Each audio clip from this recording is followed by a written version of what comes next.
Hello friends, स्वागत है आपका अपने इस यूट्यूब चैनल में सक्सेस पाथ ग्रुप में। इसमें हम विभिन्न एग्जाम्स में पूछे गए पीवाईक्यू सॉल्व करते हैं।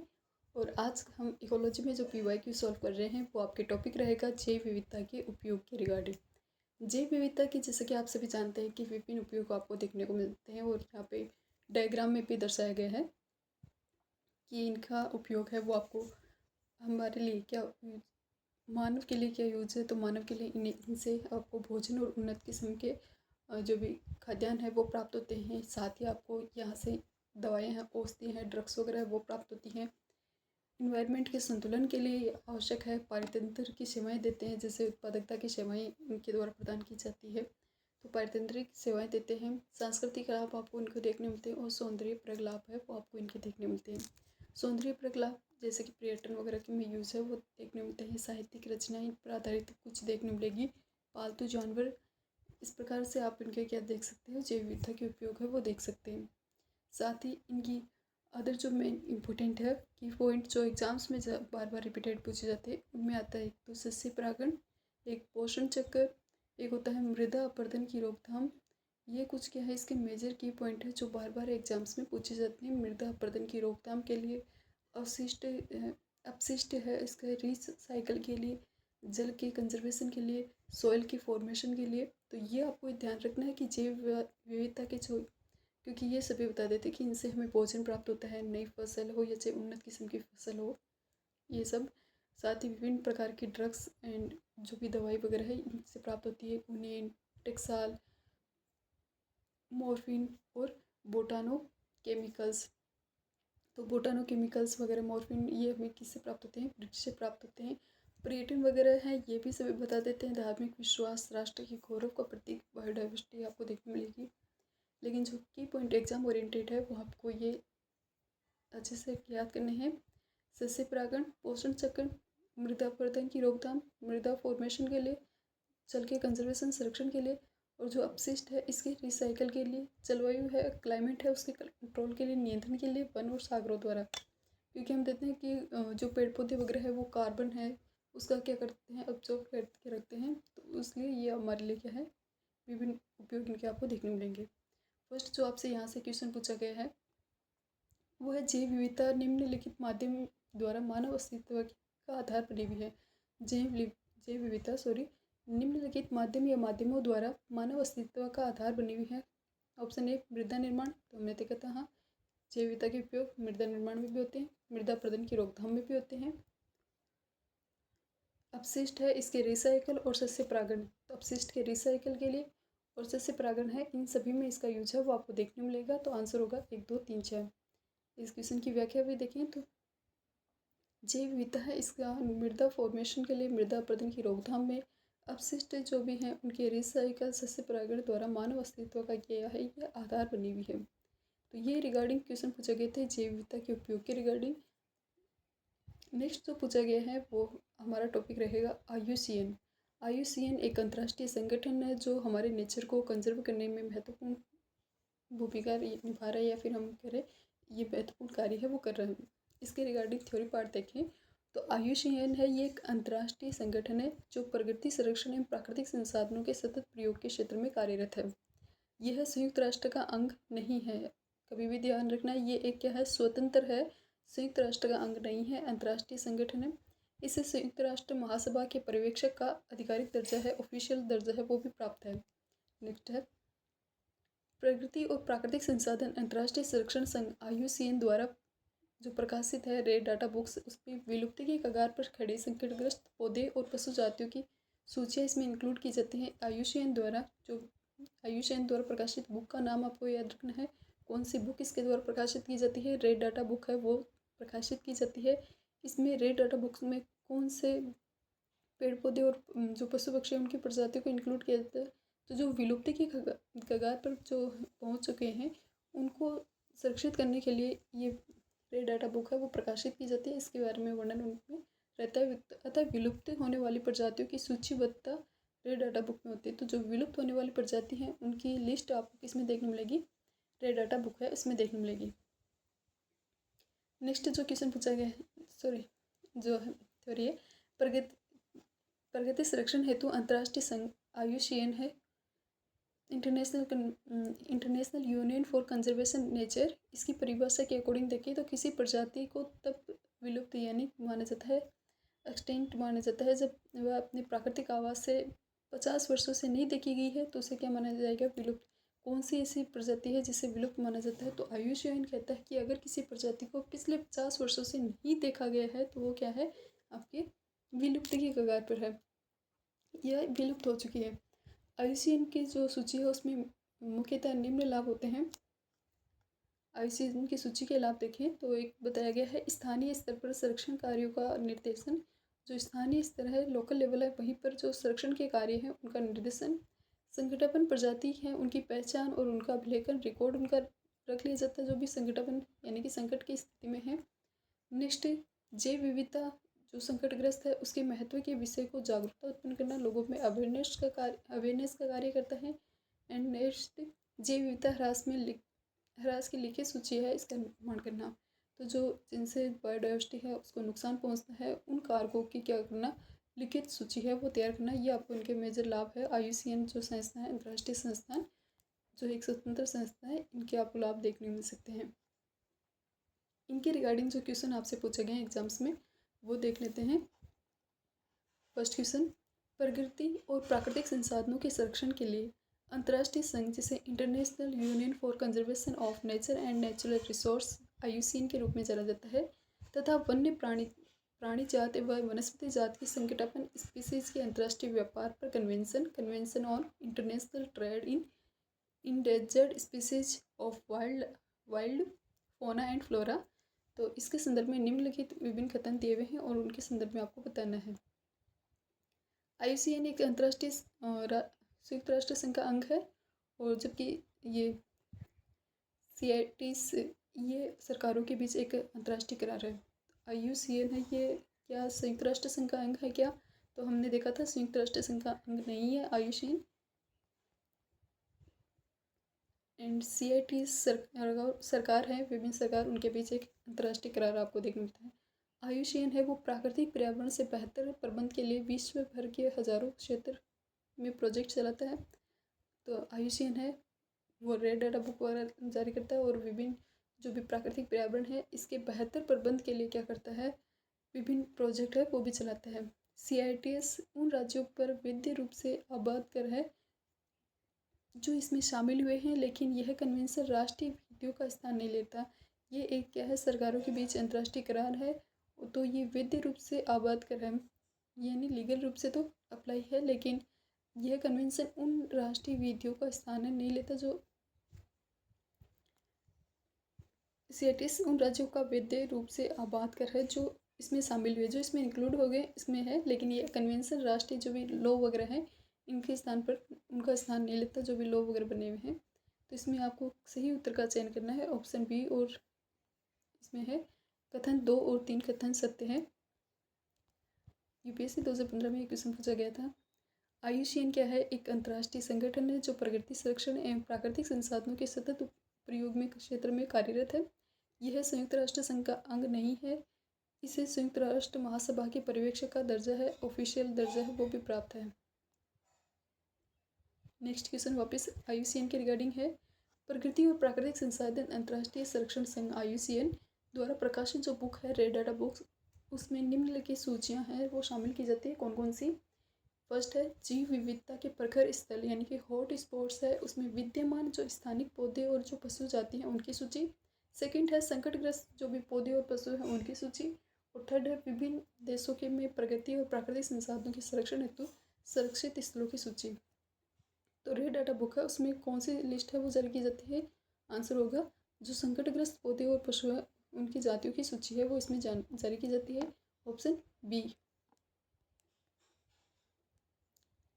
क्योंकि जैव विविधता की जो हॉट स्पॉट है उसमें हमने देखा था हॉट स्पॉट क्या होते हैं जहाँ पर किसी भी प्रजाति के जो भी जीव जंतु पेड़ पौधे हैं उनकी संख्या है वो अधिक है, लेकिन वो संकटग्रस्त स्थिति में। जबकि रेड डाटा बुक से वो किसके रिगार्डिंग जारी करती है, या तो विलुप्त हो चुके जो भी प्रजाति है उनकी लिस्ट, या फिर जो वर्तमान में विलुप्ति के कगार पर संकटग्रस्त पौधे हैं उनकी लिस्ट है, प्रजाति है उनकी लिस्ट जारी करती है।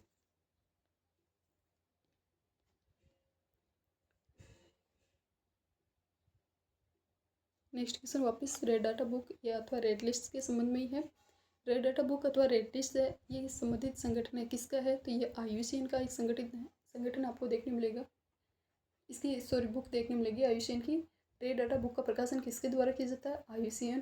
ऑप्शन बी IUCN है जिसके द्वारा रेड डाटा बुक जारी की जाती है। इसकी स्थापना कब हुई थी? 1964 में। इसकी स्थापना अगर आपसे कभी पूछी जाए तो रेड डाटा बुक का प्रकाशन IUCN international union for conservation of nature द्वारा किया जाता है। इसकी स्थापना हुई थी 1964 में और इसके द्वारा जो विलुप्त होने का खतरा जिन प्रजातियों पर मंडरा रहा है, संकटापन्न जो भी प्रजाति है, उनकी लिस्ट इस रेड डाटा बुक में जारी की जाती है।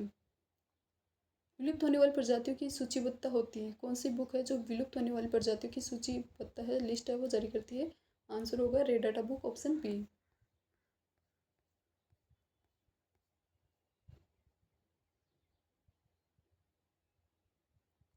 6 नंबर का क्वेश्चन, रेड डाटा बुक का संबंध है किससे है? रेड डाटा बुक का जैव विविधता के बारे में तथ्यों से, विलुप्ति के संकटग्रस्त जीव जंतुओं से, या वृक्षारोपण या तस्कर रिगार्डिंग। तो तस्कर वगैरह से इनका कोई संबंध नहीं है।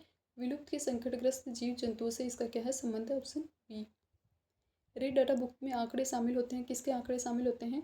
विदेशी प्रजाति, लुप्तप्राय प्रजाति, आर्थिक रूप से महत्वपूर्ण प्रजाति, या सभी जो भी पेड़ पौधे जानवर है। तो रेड डाटा बुक में होते हैं लुप्तप्राय प्रजाति ही संकटापन्न प्रजाति है, उनके क्या होते हैं? डाटा दिए हुए होते हैं, ऑप्शन बी।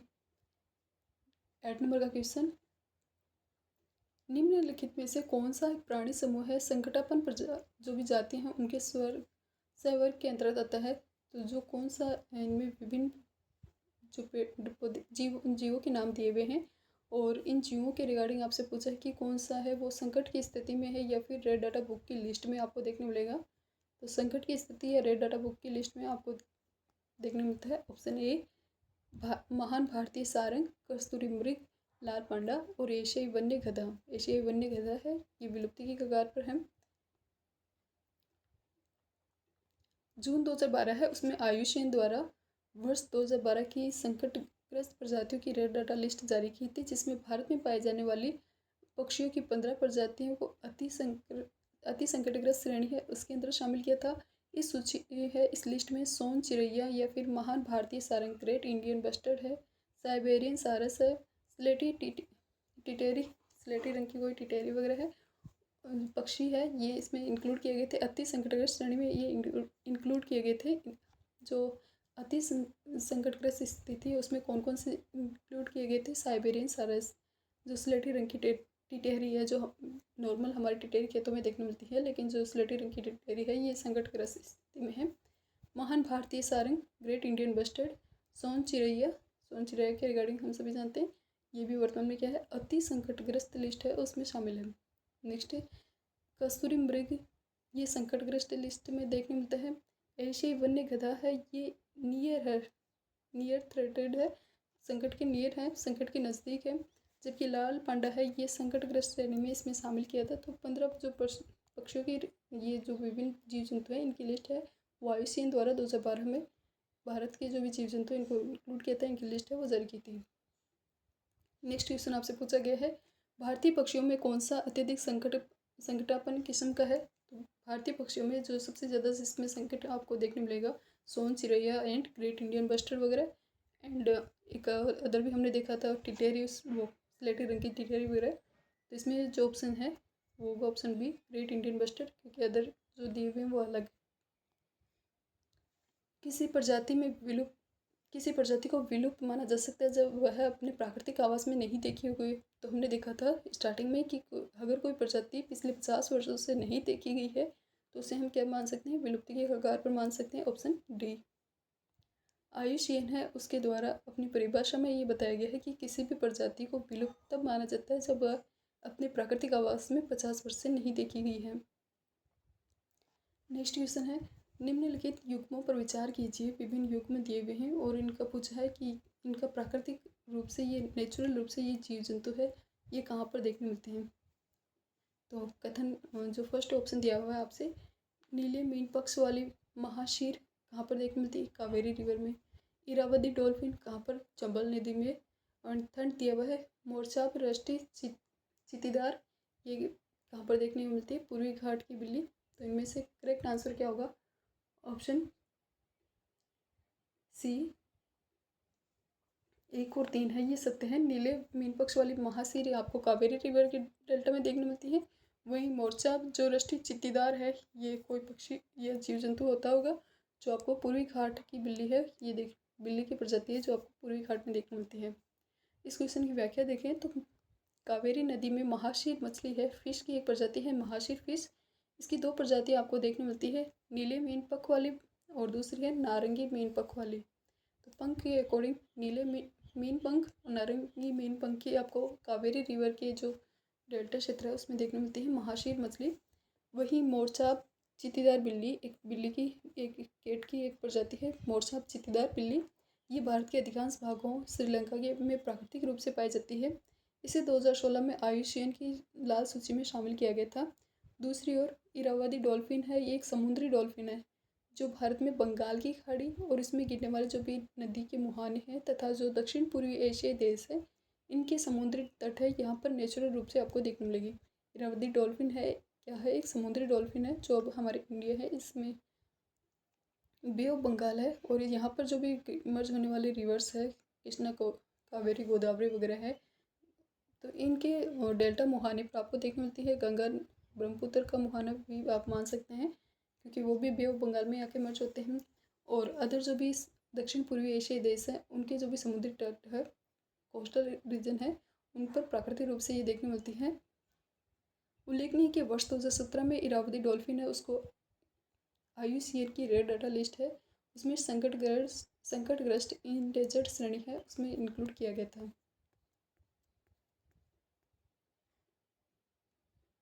नेक्स्ट टॉपिक यहाँ पर दिया हुआ है जैव विविधता एवं संकटापन प्रजातियों की रिगार्डिंग। जैव विविधता और संकटापन जातियाँ हैं उनके रिगार्डिंग आपको क्वेश्चन देखने मिलेंगे। इसके रिगार्डिंग नोट्स देखें तो पर्यावरण में प्राकृतिक और मानवीय कारक है, उनको की वजह से जीव जंतु है उनकी प्रजातियाँ हैं उनको संकट उत्पन्न होता है। इनकी संख्या में कंटिन्यू रूप से आपको कमी देखने मिलेंगी। संकट आपन कब आएगा, जब इनकी संख्या में कमी होगी। और कमी के क्या कारण हो सकते हैं, प्राकृतिक कारण भी हो सकते हैं, मानवीय कारण भी हो सकते हैं। पिछले 10 वर्षों में हमें देखा है कि गिद्धों की संख्या है उसमें एकाएक गिरावट आई है। इसके पीछे की रीज़न एक दवा है, औषधि का नाम आपको देखने मिलेगा। वर्ष 2003 में पेराग्रीन फंड नामक एक गैर सरकारी संस्था है और कुछ अन्य जो अंतर्राष्ट्रीय वैज्ञानिक है उन्होंने पाकिस्तान में इसके लिए उत्तरदायी कारक को खोज लिया था। जो गिद्धों की संख्या में कमी है उसका उत्तरदायी कारक है वो खोजा था पेराग्रीन फंड नामक एक गैर सरकारी संस्था और अदर जो भी इंटरनेशनल वैज्ञानिक है उनके द्वारा वर्ष 2003 में। इस कारक का नाम था डिक्लोफेनिक सोडियम। डिक्लोफेनिक सोडियम है एक दर्द निवारक दवा है जो पशुओं को उनके जब वो बीमार वगैरह हो जाते हैं तो किसानों द्वारा पशुओं को दी जाने वाली एक दर्द निवारक दवा जिसको बुखार के इलाज के लिए यूज़ किया जाता है। डिक्लोफेनिक सोडियम ये क्या थी, गिद्धों के जो भी संख्या उसमें कमी के लिए मेन कारण उत्तरदायी थी। दरअसल जब भी डिक्लोफेनिक सोडियम का उपयोग के दौरान पशु मर जाता है तो उस मरे हुए पशु को का मांस वो गिद्ध एक बार भी खा लेता है तो 30 दिन में के भीतर गिद्ध की भी मृत्यु हो जाती है। तो ये इतनी इसके क्या देखने मिलते हैं आपको दुष्प्रभाव देखने मिलते हैं।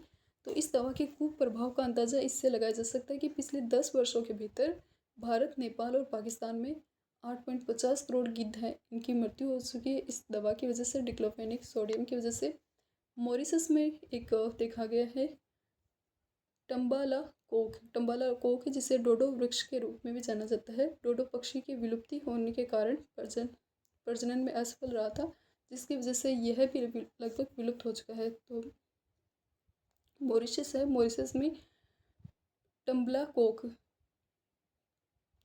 कोक जिसे डोडो वृक्ष के एक ट्री की प्रजाति आपको देखने मिलेगी, डोडो वृक्ष के रूप में भी जाना जाता है।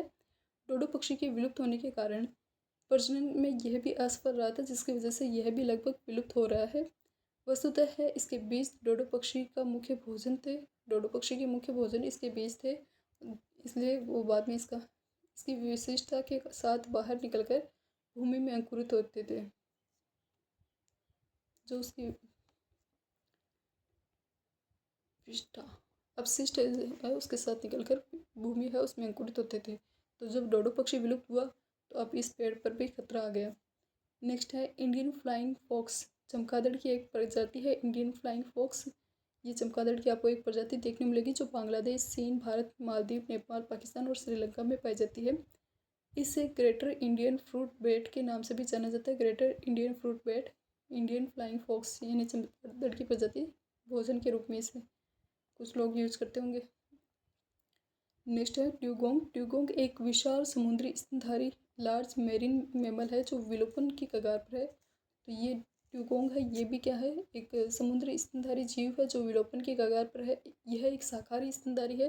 घास खाने की इसकी आदत के कारण इसे समुद्री गाय के रूप में भी जाना जाता है, सी काऊ के रूप में जानते हैं ट्यूगोंग को। एंड यह पूर्वी अफ्रीका, दक्षिण पूर्वी एशिया, ऑस्ट्रेलिया में ये मेजर रूप से पाया जाता है। भारत में इसकी सबसे बड़ी संख्या है वो भारत और श्रीलंका के मध्य जो मन्नार की खाड़ी है, पाक की खाड़ी है, वहाँ पर आपको देखने मिलेगी। कच्छ की खाड़ी, सौराष्ट्र और अंडमान निकोबार द्वीप समूह है, वहाँ पे भी इनकी उपस्थिति है वो देखी गई है ट्यूगोंग की, जो समुद्री गाय के रूप में जानी जाती है। इसे वन्य जीव संरक्षण अधिनियम है 1972, उसकी लिस्ट अनुसूची 1 के अधीन विधिक संरक्षण है वो भी दिया गया है। तो इस जीव को, जो वन्य जीव संरक्षण अधिनियम है 1972 का इंडिया का, उसकी शेड्यूल 1 अनुसूची 1 में एक विधिक संरक्षण के रूप इसे विधिक संरक्षण है वो दिया गया है। तो इसको लॉ का जो संरक्षण है वो प्रदान किया है ताकि इसकी जो प्रजाति है इसको विलोपन से बचाया जा सके। कच्छ का रण है वो भारतीय वन्य गधे का प्राकृतिक आवास है। कच्छ का रण भारतीय वन्य गधे का प्राकृतिक आवास है। इस क्षेत्र में इसको कोई परभक्षी नहीं है, किंतु आवास क्षेत्र के सीमित हो जाने के कारण इसका अस्तित्व है वो वर्तमान में खतरे में है। इसको कोई अदर जीव जंतु से खतरा नहीं है। इसके प्राकृतिक आवास नष्ट होने से ये जो गधे की प्रजाति है, भारतीय वन्य गधे, इनके प्रजाति में कमी है वो देखी गई है। कितना है, थोड़ा सा ही और है, एक पेज।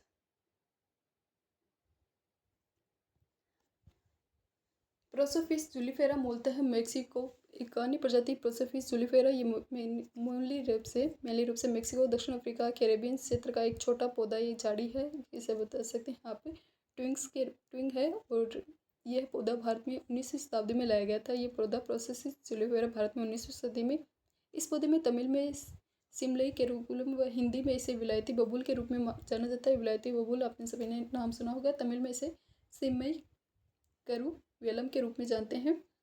ऐसा माना जाता है कि यह पौधा पर्यावरण के लिए हानिकारक है। विशेषज्ञों का कहना है कि इसकी जड़ें काफ़ी गहराई तक जाती है, भूजल का बड़े पैमाने पर सोख लेती है। ये पौधा न केवल मिट्टी से जल सोखता है बल्कि आसपास के क्षेत्र में वायु की नमी को भी खत्म कर देता है। इससे इसके निकट दूसरा पौधा भी पनप नहीं सकता। ये पौधा वायुमंडल में विभिन्न जहरीले पदार्थों का उत्सर्जन करता है। स्पष्ट है कि जैव विविधता के लिए ये पौधा है वो खतरा है।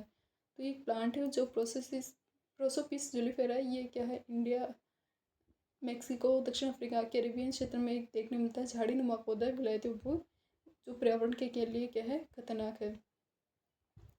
नेक्स्ट है सिंह पूंछी वानर। सिंह पूंछी वानर दक्षिण भारत में स्थित जो वेस्टर्न घाट है, वेस्टर्न घाट में मेजर रूप से देखने मिलते हैं। यह वानर तमिलनाडु, केरल, कर्नाटक में पाए जाते हैं।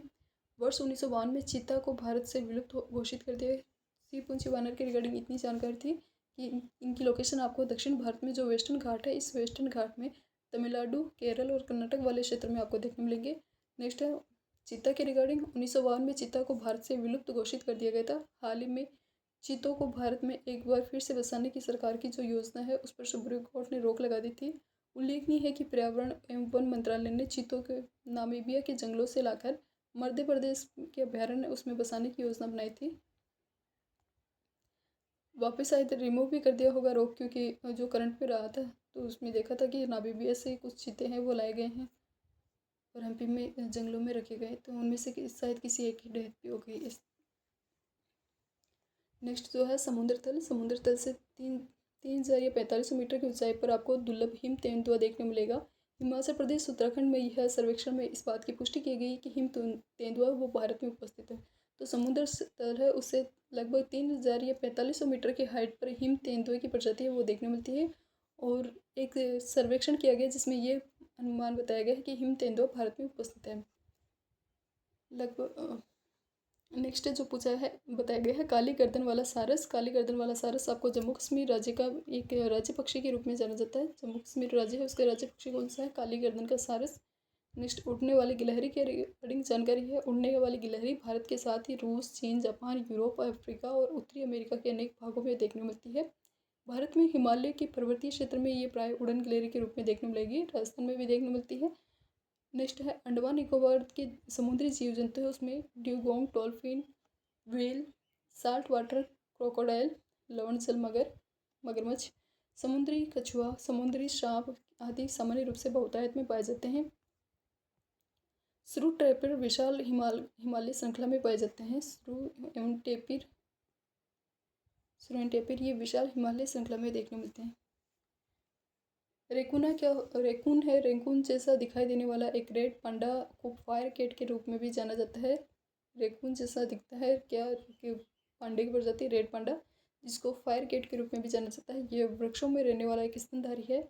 इसका जूलॉजिकल नेम आपको देखने को मिलेगा एलुरस फ्लेंगस। एलुरस फ्लेंगस है, ये क्या है, इसका जूलॉजिकल नेम है। भारत में ये रेड पांडा प्राकृतिक रूप से उत्तर पूर्वी ईस्टर्न जो नॉर्थ ईस्ट स्टेट है उनमें उप हिमालयी क्षेत्रों में देखने को मिलेगा, मुख्य रूप से सिक्किम, वेस्ट बंगाल और अरुणाचल प्रदेश राज्यों में। तो रेकून जैसा दिखने वाला रेड पांडा जिसे फायर कैट के रूप में नाम जानते हैं, इसका जो अदर नाम आपको जूलॉजिकल नाम देखने को मिलता है एलुरस फ्लेंगस। ये आपके इंडिया के जो नॉर्थ ईस्ट स्टेट है इसमें देखने को मिलता है।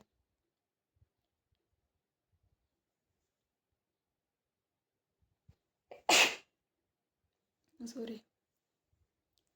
नेक्स्ट जो है, भारत के अतिरिक्त रेड पांडा नेपाल, भूटान, चीन, लाओस, म्यांमार में भी पाए जाते हैं। भारत में स्लो लॉरेंस मुख्यतः उत्तर पूर्वी राज्यों असम, अरुणाचल प्रदेश, नागालैंड, मणिपुर, मिजोरम है। Tripura, Meghalaya, north east state में देखने मिलते हैं। भारत के अलावा स्लो लोरिस है, ये बांग्लादेश, ब्रुनई, कंबोडिया जो आपके दक्षिण एशिया के देश हैं, Bangladesh, Brunei, Cambodia, Indonesia, Laos, Malaysia, Thailand, Vietnam, तो इन दक्षिण एशिया के देशों में ये प्रजाति है स्लो लोरिस की देखने मिलती है भारत के अलावा। नेक्स्ट जो बताया गया है सिलोन फ्रांगमाउथ, ये भारत के पश्चिम वेस्टर्न घाट और श्रीलंका में आपको देखने मिलेंगे। एक पक्षी है सिलोन फ्रांगमाउथ एक पक्षी है जो वेस्टर्न घाट और श्रीलंका में पाया जाता है। नेक्स्ट है कॉपर स्मिथ बारबेट है, इसे क्रिम्सन बेस्टेड बारबेट के रूप में भी जाना जाता है। भारतीय उपमहाद्वीप और दक्षिण पूर्वी एशिया के कुछ हिस्सों में ये देखने को मिलने वाला एक पक्षी है कॉपर स्मिथ बारबेट, जिसके किस रूप में भी जानते हैं, क्रिम्सन बेस्टेड बारबेट के रूप में भी जानते हैं। ये भारतीय उपमहाद्वीप, भारत के अलावा जो इसके पड़ोसी हैं नेपाल, भूटान, वेस्ट बंगाल वगैरह, तो इनमें भी बांग्लादेश वगैरह इनमें भी देखने मिलेगा। साथ ही दक्षिण पूर्वी एशिया जो भी अदर देश हैं उनमें भी देखने मिलता है। ग्रे चिन्ड मिनीवेट कैम्फेगिंडा परिवार का एक पक्षी है और यह हिमालयन क्षेत्र, चीन, ताइवान और दक्षिण पूर्वी एशिया में देखने मिलता है। ये अलग अलग यहाँ पर पक्षी और जीव जंतुओं की प्रजाति के रिगार्डिंग यहाँ पर जानकारी दी गई है। आप इसे स्किप भी कर सकते हैं या देख भी सकते हैं, क्योंकि एग्जाम में इनसे रिगार्डिंग क्वेश्चन पूछे गए हैं और आगामी एग्जाम में भी पूछे जा सकते हैं। नेक्स्ट बताया गया है वाइट जो थ्रोटेड रेड स्टार्ट है, ये एक मस्की पिंडे परिवार का एक पक्षी है। White throated redstart Nepal, Bhutan, मध्य चीन, म्यांमार आदि देशों में आपको देखने मिलेगा। भारत सरकार के वन एवं पर्यावरण मंत्रालय उसके अधीनस्थ अभिकरण भारतीय प्राणी सर्वेक्षण के एनविक्स सेंटर ऑफ फॉनल डाइवर्सिटी की वेबसाइट पे जो सूची जारी की गई है उसमें कुछ जानवरों के खतरे की लिस्ट में बताया गया है कौन कौन से। जो भारतीय प्राणी सर्वेक्षण संस्थान है उसकी जो लिस्ट है एनविस सेंटर ऑन जो फॉनल डाइवर्सिटी, इसके रिगार्डिंग वेबसाइट पर लिस्ट दी हुई है। सुनहरे लंगूर, हुलोंग गिब्बन, एशियाई जंगली कुत्ते, मुर्सली बिल्ली, ये विलुप्ति की कगार पर आपको 3 देखने मिलते हैं, सुनहरे लंगूर, हुलोंग गिब्बन और एशियाई जंगली कुत्ते। वहीं कम खतरे में देखने मिलेगी मुर्सली बिल्ली। आयुष्मान की रेड डाटा लिस्ट है, इसकी नवीनतम सूची है वो मुर्सली बिल्ली के नाम से कोई भी जानवर सूचीबद्ध नहीं है। जो आयुष्मान की रेड डाटा लिस्ट है उसकी वर्तमान जो अपडेटेड लिस्ट है उसमें मुर्सली बिल्ली है, इस ग्रुप में कोई भी जानवर लिस्ट नहीं है। चीनी मुर्सली बिल्ली है, चाइनीज जो डेजर्ट कैट है उसको इसमें इंक्लूड किया गया है, जिसे सुभद्य वल्नरेबल श्रेणी है उसमें शामिल किया गया है। अब इसके रिगार्डिंग हम क्यूज देख लेते हैं, कौन कौन से क्वेश्चन आपसे पूछे गए हैं। फर्स्ट क्वेश्चन है, कौन सी ड्रग गिद्धों की समष्टि के ह्रास के लिए उत्तरदायी है। तो ऐसे हमने ड्रग्स का हमने देखा था, कौन सी थी, डिक्लोफेनिक सोडियम। डिक्लोफेनिक सोडियम एक दर्द निवारक दवाई है जो गिद्धों जो भी पशु बीमार हो जाते हैं तो उनके बुखार के इलाज के लिए दी जाती है, और ये गिद्ध है उनकी संख्या में कमी के लिए मेन रीजन है। वापस वही क्वेश्चन, भारत में गिद्धों की तेजी से घटती जनसंख्या है, इसके मेन रीज़न क्या है। तो ऑप्शन ए डिक्लोफेनिक जो दर्द निवारक दवा है, दवा के अत्यधिक उपयोग से गिद्ध है इसकी प्रजाति को नुकसान हुआ है। थर्ड नंबर का क्वेश्चन, पशुओं को दिया जाने वाला कौन सा दर्द निवारक दवा भारत में गिद्धों के लगभग विलुप्त होने के लिए उत्तरदायी है। आंसर है आपके option D diclofenac sodium. Fourth number का क्वेश्चन, भारत में गिद्धों की कमी का अत्यधिक प्रमुख कारक क्या है। आंसर होगा ऑप्शन सी जानवरों को दर्द निवारक दवा देना, डिक्लोफेनिक सोडियम। फिफ्थ नंबर का क्वेश्चन, कुछ वर्ष पहले तक भारतीय गिद्ध है वो भारतीय देहातों में आमतौर रूप से देखे जाते थे, किंतु आजकल कभी कभार ही नजर आते हैं, इस स्थिति के लिए क्या उत्तरदायी है। तो इसमें आंसर होगा ऑप्शन बी गोपाल। जो गो पशु हैं उनके मालिक द्वारा उनके जो भी बीमार रुग्ण पशु है उनके उपचार के लिए प्रयुक्त एक औषधि, इसका नाम हमने देखा डिक्लोफेनिक सोडियम। सिक्स नंबर का क्वेश्चन, मॉरिशस में एक वृक्ष प्रजाति प्रजनन में असफल रही है। मॉरिशस में एक वृक्ष प्रजाति का हमने नाम देखा था थ्योरी पार्ट में, जो डोडो पक्षी है उसके विलुप्त होने की वजह से ये वृक्ष प्रजाति है वो भी विलुप्त होने की कगार पर रही है। आंसर होगा ऑप्शन बी।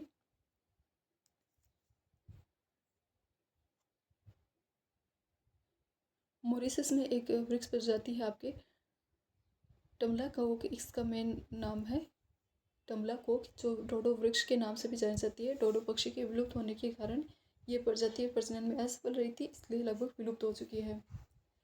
नेक्स्ट जो क्वेश्चन पूछा गया है, यूपीएससी इस रिगार्डिंग क्वेश्चन है वो ज़्यादा पूछती है अदर जो भी पीसीएस है उनकी तुलना में। 7 नंबर का क्वेश्चन है, भारतीय वन्य जीव के संदर्भ में ओडियन जो वल्गुल है, फ्लाइंग फॉक्स है, ये निम्नलिखित में से क्या है। तो ये जो फ्लाइंग फॉक्स है ये इसके क्या कौन सा जीव है। तो ये हमने देखा था चमगादड़, option A. Indian flying fox चमगादड़ की एक प्रजाति है जो बांग्लादेश, चीन, भारत, मालदीव, नेपाल, पाकिस्तान, श्रीलंका में पाई जाती है। इसे ग्रेटर इंडियन फ्रूट बैट के रूप में भी जाना जाता है। 8 नंबर का क्वेश्चन, ड्यूगोंग जो नामक जो समुद्री जीव जिसे हम काऊ के रूप में भी जानते हैं, समुद्री गाय, ये समुद्री जीव जो कि विलोपन के कगार पर है क्या है। तो ये क्या है, एक प्रकार का स्तनधारी है, मेमल है, ऑप्शन डी। 9 नंबर का क्वेश्चन, भारत में पाए जाने वाले स्तनधारी ड्यूगोंग है, इसके संदर्भ में विभिन्न कथन दिए गए और आपसे पूछा गया है। ऑप्शन कथन 1, एक शाकाहारी समुद्री जानवर है। तो हाँ हमने देखा था समुद्री काऊ के रूप में इसे संज्ञा दी जाती है, शाकाहारी समुद्री जानवर है।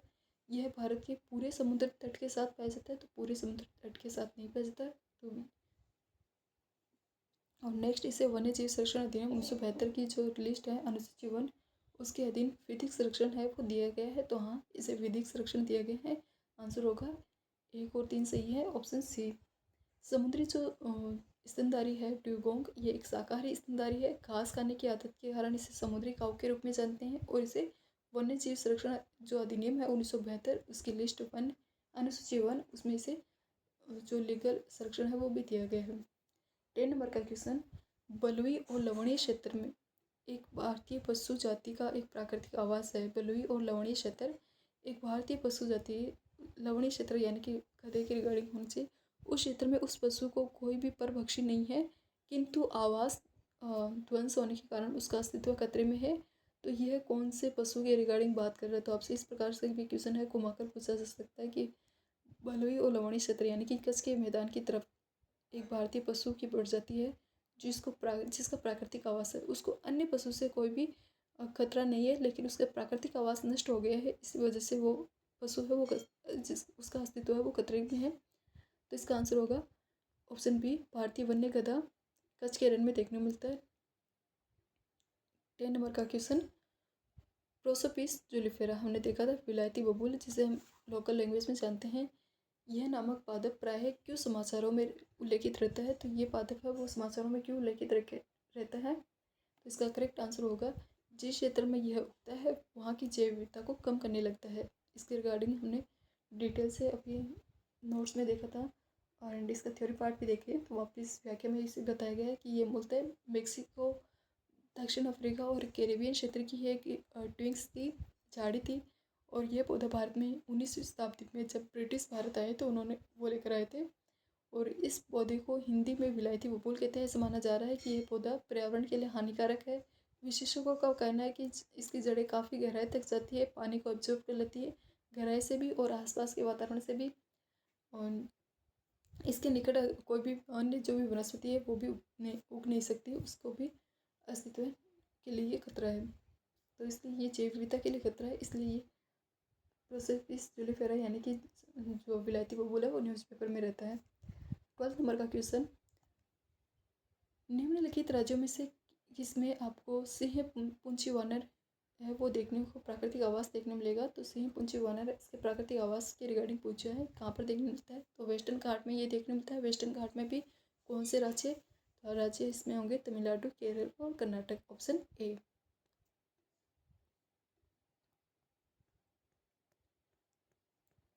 15-20 क्वेश्चन है इसके रिगार्डिंग पूछे गए। तो हम 13वें क्वेश्चन पर हैं। 13वां नंबर का क्वेश्चन, निम्नलिखित जो विभिन्न कथन दिए गए उन पर विचार कीजिए और उनमें से आपसे पूछा है भारत में प्राकृतिक रूप से कौन से पाए जाते हैं। ऑप्शन कथन 1, काली गर्दन वाला सारस, कृष्ण ग्रीव सारस, सेकंड है चीता, थर्ड है उड़न गिलहरी जिसे कंदली भी बोलते हैं, और फोर्थ है हिम तेंदुआ। तो हिम तेंदुआ भी लिस्ट में इंक्लूड कर लिया गया था। उड़न गिलहरी भी देखने मिलती है। चीता है ये विलोपन की कगार पर है, इसलिए ये क्वेश्चन वो पूछा गया है। एंड काली गर्दन का सारस, तो इसमें ऑप्शन होगा ऑप्शन बी। 1952 में चीता को भारत से विलुप्त घोषित कर दिया गया था और वर्तमान गवर्नमेंट ने उसे वापस भारत में लाने के लिए एक प्रोजेक्ट भी चलाया था। हिमाचल प्रदेश, उत्तराखंड में ये सर्वेक्षण में इस बात की पुष्टि है कि जो हिम तेंदुआ वो भारत में उपस्थित है। वहीं काली गर्दन वाला सारस है वो जम्मू कश्मीर राज्य का राज्य पक्षी है, उस साइड में आपको देखने मिलेगा। उड़ने वाली गिलहरी भारत के अलावा रूस, जापान, यूरोप और अफ्रीकी और उत्तरी अमेरिकी अनेक भागों में आपको देखने मिलती है। 40 नंबर का क्वेश्चन, भारत की जैव विविधता के संदर्भ में Ceylon frogmouth, coppersmith barbet and grey chinned minivet and white throated redstart ये क्या है। तो ये विभिन्न प्रकार के पक्षियों की प्रजाति है। भारत की जैव विविधता के संदर्भ में इनके संदर्भ में बताया गया है कि कॉपर स्मिथ बारबेट क्या है, ग्रे चिंट मिनीवेट क्या है, वाइट थ्रोटेड रेड स्टार्ट का है और सिलोन फ्रॉगमाउथ क्या है। तो ये पक्षी की प्रजाति है। सिलोन फ्रॉगमाउथ के रिगार्डिंग हमने देखा था कि भारत के वेस्टर्न घाट में देखने मिलती है और वेस्टर्न घाट के अलावा श्रीलंका के में भी ये प्रजाति है वो देखने मिलती है। सिलोन फ्रॉगमाउथ भारत के वेस्टर्न घाट और श्रीलंका में देखने मिलती है। 2020 में ये क्वेश्चन पूछा गया, तो लेटेस्ट क्वेश्चन है, हो सकता है आपसे किसी PCS में पूछा जा सके।